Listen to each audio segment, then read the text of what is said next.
नमस्कार साथियों, युवाणी के विशेष अंक श्रृंखला इनसे मिलिए में आज हमारे साथ कार्यक्रम में जुड़ रहे हैं एक ऐसे बहुमुखी प्रतिभा के धनी जिन्होंने तकनीकी, साहित्यिक और सामाजिक हर क्षेत्र में अपनी अमिट छाप छोड़ी है। वो एक लेखक है, रिसर्च स्कॉलर है, युवा उद्यमी है और एक प्रेरक शिक्षक भी। स्वागत कीजिए मैनेट भोपाल से श्री राहुल हरिप्रिया जी का। राहुल जी, आपका हमारे कार्यक्रम युवाणी के विशेष अंक इनसे मिलिए में हार्दिक हार्दिक स्वागत है और हमें खुशी है कि आज आप हमसे जुड़ रहे हैं। जी, बहुत-बहुत धन्यवाद कार्तिक, आपने मुझे अपने कार्यक्रम में बुलाया और मैं इस चीज़ के लिए बहुत आभारी हूँ कि मुझे भी आज एक मौका मिला आपके समक्ष और आपके सुनने वालों के समक्ष आने का और अपनी बात रखने का। मुझे इस बात का बिल्कुल गर्व है कि मैं आज आपके इस कार्यक्रम में शामिल हो पाया हूँ। जी राहुल जी, आप इतने सारे क्षेत्रों में सक्रिय रहे हैं, लेखक, रिसर्च स्कॉलर, युवा उद्यमी और शिक्षक। इतनी कम उम्र में ये कैसे संभव हुआ? आपकी यात्रा कैसी रही? हमारे श्रोताओं को जरा के बारे में बताइए। जी, मैं इस चीज़ में एक ये हमेशा मान कर के चलता हूँ कि जब आप किसी दिशा में बढ़ने का बिल्कुल दृढ़ निश्चय कर लेते हैं, तो आपके रास्ते स्वयं बनते चले जाते हैं। आप अपनी तरफ से केवल प्रयास कर सकते हैं। अब एक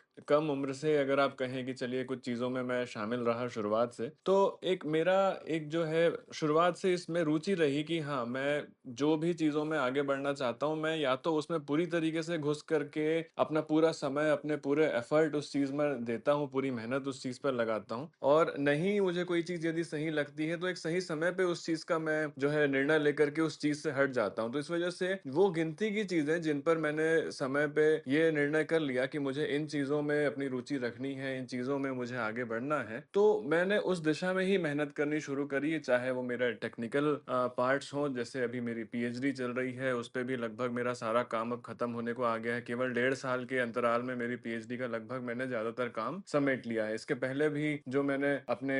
एज़ लेखक की तरह जो मैंने काम किया है अपने जीवन में, चाहे किताब लिखने को लेकर के हो या दूसरे बड़े ऑर्गेनाइज़ेशंस के लिए आर्टिकल्स लिखने को लेकर के हो, तो ऐसे बहुत सी हर वो चीज़ जहाँ पर मैंने अपनी रुचि दिखाई, तो मैं यही मान कर के चलता हूँ कि जब आप किसी चीज़ का निश्चय बना लेते हैं और फिर आप उस दिशा में सब कुछ भूल करके उसी दिशा में मेहनत करने लगते हैं, तो आपके रास्ते बिल्कुल बनने लगते हैं। राहुल जी, हम आपसे जानना चाहेंगे कि आजकल आईटी सेक्टर में रोज छटनी की खबरें आ रही है। क्या इसके पीछे सिर्फ एआई जिम्मेदार है या कंपनियों की कार्यप्रणाली में भी कुछ खामियां हैं? देखिए, इस चीज़ का मैं स्वयं हिस्सा हूँ, जो ये टेक्निकल इंडस्ट्री है हमारी, तो इस चीज़ को मैं काफ़ी गंभीरता से देखता हूँ आए दिन और बहुत नज़दीकी से मैं इस बात को समझता हूँ कि जो हमारे आईटी इंडस्ट्री में इतना ज़्यादा जो अभी मास ले-ऑफ हो रहा है, जिसे हम कहते हैं, लोगों की नौकरियाँ जा रही हैं, इसका एक कारण बहुत लोग एआई को बताते हैं। मगर मैं आपको आश्वस्त कर सकता हूँ इस बात पे कि जितनी नौकरियाँ एआई की वजह से पिछले कुछ महीनों या सालों में लोगों ने गँवाई हैं, वो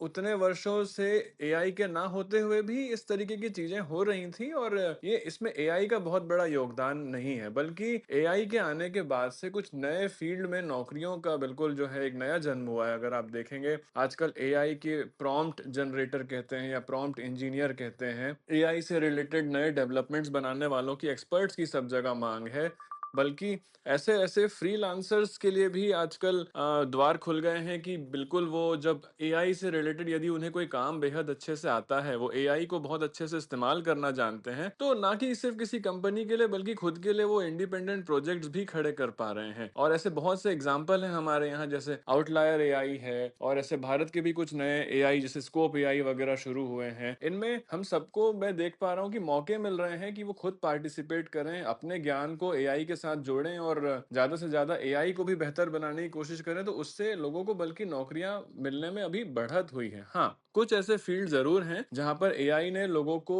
परेशान किया है, उनकी जगह कम करी है, ख़ास करके जैसे पहले जो होते थे, जो आर्टिकल लिखते थे, कंटेंट राइटर होते हैं या जो मार्केटिंग की ओर से जो ऐसे होते थे, जो नए-नए प्लानिंग बनाते थे या सीक्वेंस वगैरह बनाते थे, तो उनके लिए ये एक ऐसा समय है जहाँ पे थोड़ा चैलेंज ज़रूर है। मैं कहूँगा एआई के आने के बाद अब लोग उस दिशा में बढ़ रहे हैं कि उनकी ज़रूरत ज़रूर थोड़ी-थोड़ी कम करते जा रहे हैं। लेकिन जो आईटी इंडस्ट्री की यदि हम बात करें, तो जो मास ले-ऑफ हैं, ये केवल और केवल जो है मार्केट का नतीजा है कि इस वक़्त भारत को और बाकी देशों में भी प्रोजेक्ट्स की कमी देखने को मिली है। समय से प्रोजेक्ट्स कंप्लीट ना कर पाने की वजह से प्रोजेक्ट्स छिन जाते हैं और इसकी वजह से भी ले ऑफ देखने को मिला है। मेरे खुद कुछ करीबी दोस्त जो आईटी इंडस्ट्री में लंबे समय से काम कर रहे हैं, उनसे भी ये 3 महीने 4 महीने पहले कह दिया जाता है कि यदि हमें कोई नया प्रोजेक्ट मिला तब तो ठीक है, हम कंटिन्यू आपको रख पाएंगे, वरना प्रोजेक्ट ना मिल पाने पर फिर हमें आपको कहीं और भेजना पड़ेगा या हो सकता है आपको कहीं और अप्लाई करना पड़े। तो उसके लिए वो मानसिक रूप से तैयार रखने के लिए उनको इन्फॉर्म भी कर देते हैं। तो ये मैं कहूंगा कि ग्लोबल तौर पर प्रोजेक्ट्स की कमी या समय से प्रोजेक्ट्स का डिलीवर ना कर पाने की वजह से ये हो रहा है। वरना आप अभी भी देखेंगे टीसीएस जैसी ऐसी कंपनियां हैं जहां पे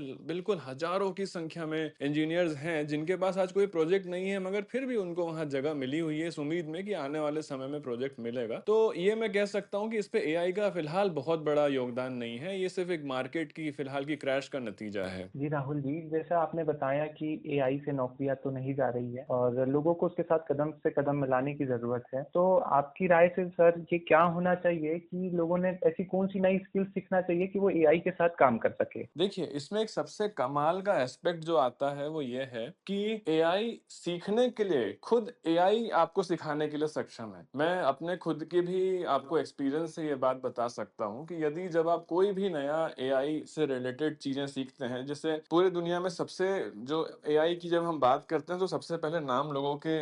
दिमाग में आता है एक चैट जीपीटी जो एआई टूल है उसके बारे में। तो उसपे यदि जी। आप देखें तो जब कोई नए चीजें जब आप उसमें लिखते हैं, करते हैं, सीखते हैं, आज वो इतना एडवांस हो गया है कि वो दुनिया की कितनी सारी भाषाओं में भी वो आपसे बात करने को या आपकी सहायता करने को तैयार है। हिंदी में लिख के देने को तैयार है चीजें, अंग्रेजी में आपके लेटर बना के देने को, आपके चीजें लिखने को, आपके शेड्यूल बनाने को, हर चीज करने को वो तैयार है। बड़े से बड़े प्रोजेक्ट के कोड लिखने को वो तैयार है। लेकिन ये सवाल सिर्फ इतना होता है कि क्या आप उससे उस तरीके से सवाल कर पा रहे हैं कि आप सही इंफॉर्मेशन उससे निकाल सकें। आज की डेट में जब लोग ये कहते हैं कि मुझे एआई चलाना सीखना है या मुझे कोई नई टेक्नोलॉजी सीखनी है, तो मैं हमारे खुद यहाँ पे, क्योंकि मैं पढ़ाता हूँ मैनेट में, तो मैं इस बात को बहुत करीब से देखता हूँ। हमारे यहाँ जो स्टूडेंट्स हैं बिल्कुल इतने स्मार्टनेस से वो आगे बढ़ रहे हैं कि कोई भी नई प्रोग्रामिंग लैंग्वेज सीखनी हो, एआई टूल्स सीखना हो, वो उसी एआई टूल्स को उस तरीके के कमांड दे करके उसके साथ समय बिता करके चीजें सीखने लगते हैं। तो मैं यही कहूंगा कि यदि अगर लोग इस चीज में अपने आप को सक्षम बनाना चाहते हैं, एआई या नए लेवल की प्रोग्रामिंग टेक्नोलॉजी सीखना चाहते हैं, तो केवल एक ही रास्ता है, एआई टूल्स और थोड़े से जो इससे मिलती जुलती वीडियोस, किताबें, ऑनलाइन लेक्चर है, थोड़ा थोड़ा उनको समय देना शुरू करें। यकीन मानिए, मेरा खुद का एक्सपीरियंस से कहता है, यदि आप दिन में आधा घंटा भी इस दिशा में देने को तैयार हैं, रोज उसके साथ वक्त बिताने को तैयार हैं, कुछ कमांड्स देने को तैयार हैं, कुछ डिस्कशंस करने को तैयार हैं, आप हफ्ते भर के अंदर अपने अंदर बहुत ज्यादा चेंज देख पाएंगे, अपने आप को टेक्निकली काफी स्ट्रांग देख पाएंगे। राहुल जी, जैसा हम जानते हैं कि आपने बहुत कम उम्र में बिजनेस शुरुआत की थी। जो छात्र सिर्फ नौकरी की तैयारी में लगे हैं उनके लिए आपका क्या संदेश है? देखिए, नौकरी अपनी जगह बिल्कुल एक वैल्यूएबल चीज है। अब बिजनेस का एक कम उम्र में ख्याल आना या शुरू करना, ये कहीं ना कहीं एक बहुत, आप देखेंगे इसमें एक पारिवारिक रोल भी बहुत रहता है लोगों का, कि यदि कोई उस बैकग्राउंड से आता है जहां पर घर में किसी ने बिजनेस किया हो, उनके पिताजी ने या घर पे किसी बड़े ने बिजनेस पहले किया हो, तो वो उनको सिखा पाते हैं, या उनके कोई करीबी दोस्त या भाई कोई होते हैं, उन्होंने बिजनेस की फील्ड में एक्सपीरियंस हो, तो वो उनको एक कम उम्र में जब वो ये चीजें देख लेते हैं, सीख लेते हैं, एक्सपोजर जिसे हम कहते हैं, जब वो उन्हें मिलता है, तो अपने आप एक दिमाग में एक दिशा बन जाती है कि ठीक है, वो इस दिशा में कुछ करना चाहते हैं, बिजनेस की दिशा में आगे बढ़ना चाहते हैं, व्यवसाय बढ़ाना चाहते हैं अपना, तो वो एक रास्ता उनके लिए बन जाता है। हालांकि नौकरी में भी यदि कोई छात्र आज की डेट में बढ़ना चाहते हैं तो वो बहुत उनके लिए ऑप्शन आज भी हैं, मगर हाँ, ये बात बिल्कुल सही है कि पहले के मुकाबले आज किसी भी तरीके का व्यवसाय शुरू करना, बिजनेस शुरू करना, ये ज्यादा आसान है। रास्ते बने हुए हैं, फंडिंग एजेंसीज बनी हुई हैं। अब तो भारत में भी शार्क टैंक जैसी बड़ी बड़ी चीजों को लोग जो है बढ़ावा दे रहे हैं, जिससे कि स्टार्टअप का एक कल्चर बन रहा है। हमारी सरकार हर युवा को कहीं ना कहीं ये एक रास्ता दिखा रही है कि यदि आपके पास कोई आइडिया है तो पैसे हम लगाने को तैयार हैं, हम लोन कम इंटरेस्ट रेट्स पर देने को तैयार हैं। तो बात सिर्फ इतनी है कि यदि नौकरी के लिए बिल्कुल एक निश्चित मन बना रखा है किन्हीं ने और वो तैयारी कर रहे हैं, मेहनत कर रहे हैं, तब तो बहुत अच्छी बात बात है। लेकिन यदि मन में कहीं भी ऐसा लगता है कि ठीक है, जितने पैसे कमाने हैं जीवन में या जिस रास्ते पर बढ़ना है, उसके लिए मैं बिज़नेस की दिशा में भी सोच सकता हूँ, तो मुझे लगता है कि इन सारी योजनाओं को यदि हमारे युवा आज की डेट में देखें, जो सरकारी योजनाएँ बनी हैं और जो प्राइवेट फंडिंग एजेंसीज़ बनी हैं, तो उनका भी एक रुझान बिज़नेस की तरफ ज़रूर बनेगा। तो राहुल जी, रेडियो सुन रहे हैं हमारे श्रोता और खासकर हमारे युवा साथी जी। जो एआई और आईटी में करियर बनाना चाहते हैं, उनके लिए आपका क्या सुझाव रहेगा? जी, इनके लिए मेरा एक ही सुझाव रहेगा कि किसी भी तरीके की मार्केट की परिस्थिति को देख के घबराने की ज़रूरत बिल्कुल नहीं है। आपका जो सीखने का, पढ़ाई करने का जो समय है, वो आजीवन चलता रहेगा। आज आप 20 वर्ष के हों, 25 वर्ष के हों, कल आप 40 वर्ष के भी होंगे, तो भी किसी भी दिशा में आपकी पढ़ाई या सीखने की उम्र खत्म नहीं होती, वो आपको जारी रखना ही पड़ेगा। तो यदि आप हर दिन कम से कम आधे से 1 घंटा रोज़ कुछ नया सीखने में, किसी नई टेक्नोलॉजी या नए इंटरेस्ट की चीज़ को सीखने में अपना समय देंगे, तो मैं बिल्कुल इस बात को बिल्कुल कॉन्फिडेंस से कह सकता हूँ कि आप कहीं भी अपने फील्ड में परेशान नहीं होंगे। राहुल जी, बहुत-बहुत धन्यवाद। आप हमारे कार्यक्रम में पधारे और आपका ये अनमोल समय हमारे लिए एक प्रेरणा का स्रोत बन गया।